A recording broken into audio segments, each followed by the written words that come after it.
세상의 모든 가정의 문제가 사라지는 그날까지 톡톡 패밀리 열심히 달리도록 하겠습니다. 스토리를 들어보니까 건강한 책임감이기보다는 눈먼 책임감일 경우가 큰 것 같아요. 아마 이 시스템은 바꿔지지 않을 겁니다.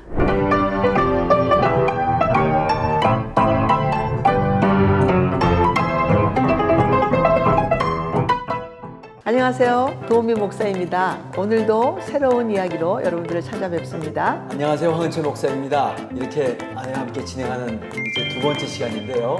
정말 세상의 모든 가정의 문제가 사라지는 그날까지 톡톡 패밀리 열심히 달리도록 하겠습니다. 맞습니다. 오늘 또 시간나는 이야기 하나 들려주시죠. 안녕하세요. 오늘의 사연자입니다. 저는 7살 때 부모님의 이혼하신 뒤 집안의 장남으로 책임감이 넘치는 사람으로 살았습니다. 아내는 직장에서 만났는데 카드 빚이 몇 천만 원이 있다는 것을 뒤늦게 알게 되었고 화가 났지만 남편으로서 아내의 빚을 책임지겠다고 말했습니다. 처가 쪽에서도 밭을 팔아 많은 양의 빚을 갚아주셨고 저는 저희 엄마의 집을 담보로 대출을 받아 빚을 갚았지만 다 갚지는 못했고 매달 받는 월급으로는 몇 년을 더 갚아야 했습니다. 마침 직장의 상사와 동료들과의 불편함이 있었고 또 빚을 빨리 갚기 위해 1년 반 동안 해외 파견직을 신청하여 홀로 고생하며 한 달에 700만 원씩 아내에게 보내주었답니다.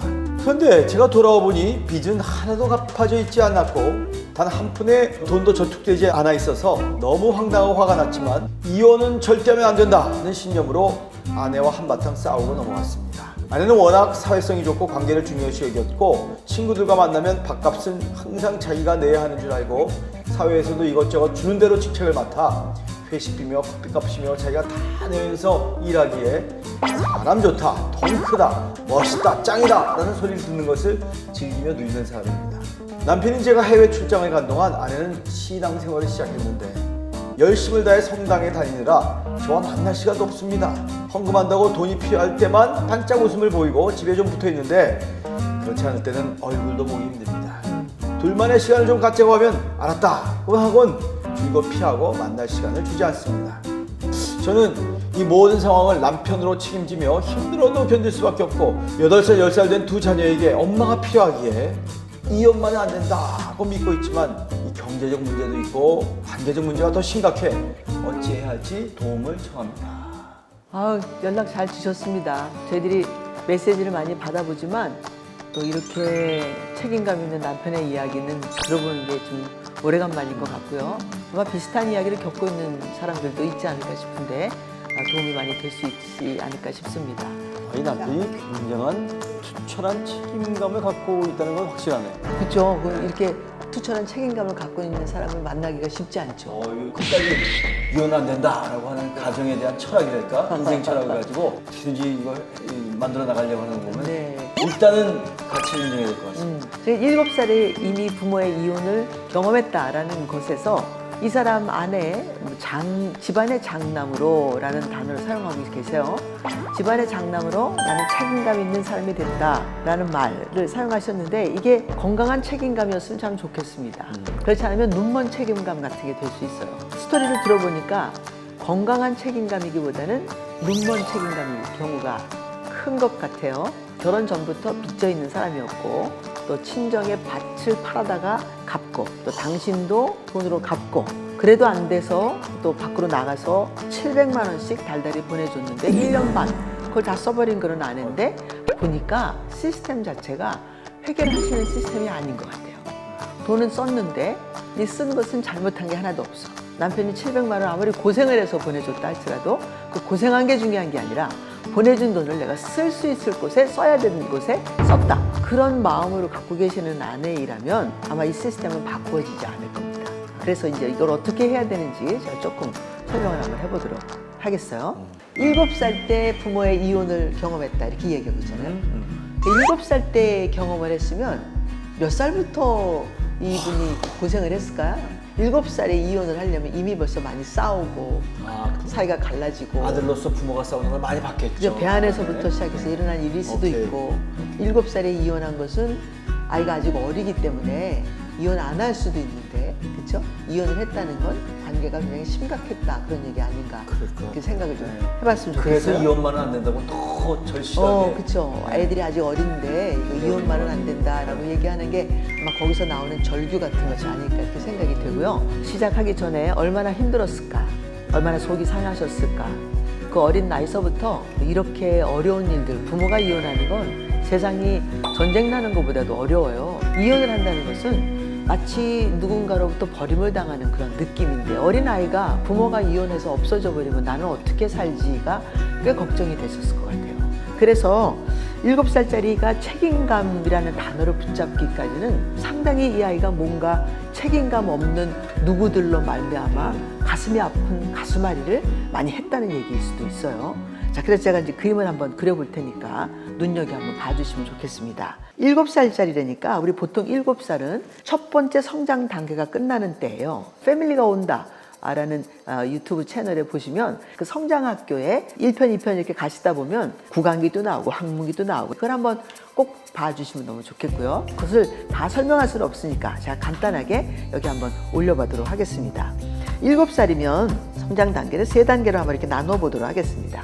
첫 번째 단계는 아기가 배 안에서부터 시작하는 단계겠죠. 이 시간에 아이는 신뢰를 쌓아야 합니다. 자기 속에 자원 같은 거, 존재적 자원이 좀 필요한데 그 중에 가장 중요한 것이 신뢰라는 거예요. 근데 부모가 배 안에서부터 뭐가 있었는지는 잘 모르겠지만 7살 때 이혼을 하는 그런 상황이 되기 위해서는 1년 싸워갖고는 이혼이 안 됩니다. 갑자기 일어난 그런 사건이 아니라면 뭐 이럴 수가 없는 거죠.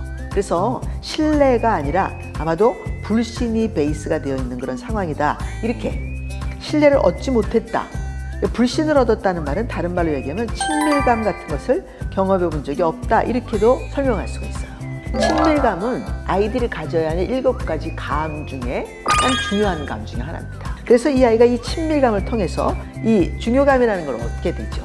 그리고 젖을 많이 빨고 뭐 때 맞춰서 이렇게 기저귀 갈아주고 이런 걸 통해서 만족감, 인생은 참 만족하다 또는 행복하다 뭐 이런 감도 가지셔야 되고, 그 다음에 아이가 안정하게 됩니다. 안정감, 그래서 소속감도 갖게 되고, 아이가 아직 아무것도 시작은 안 했는데 자존감 같은 거, 자기가 참 귀한 존재다 이런 것들이 그 아이 속에 내재가 되면서 신뢰라는 것이 베이스가 돼서 이렇게 해서 아이가 그 다음 단계, 성장 단계에 들어가는 건데, 그런데 이게 없었을 수 있어요.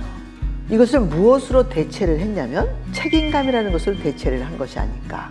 책임감으로 대체를 했다. 신뢰가 없기 때문에 자기 스스로가 신뢰를 얻어보기 위해서 책임감이라는 것을 마치 기둥 붙들듯이 이렇게 붙든 것이 아닐까. 뿐만 아니라 두 번째 성장 단계라고 해서 자율성을 얻어야 하는, 부모로부터 떨어져 나와서 부모가 손잡고 걸어주지 않아도 걷고 먹여주지 않아도 내가 먹을 수 있고 이렇게 자율성이 생긴다.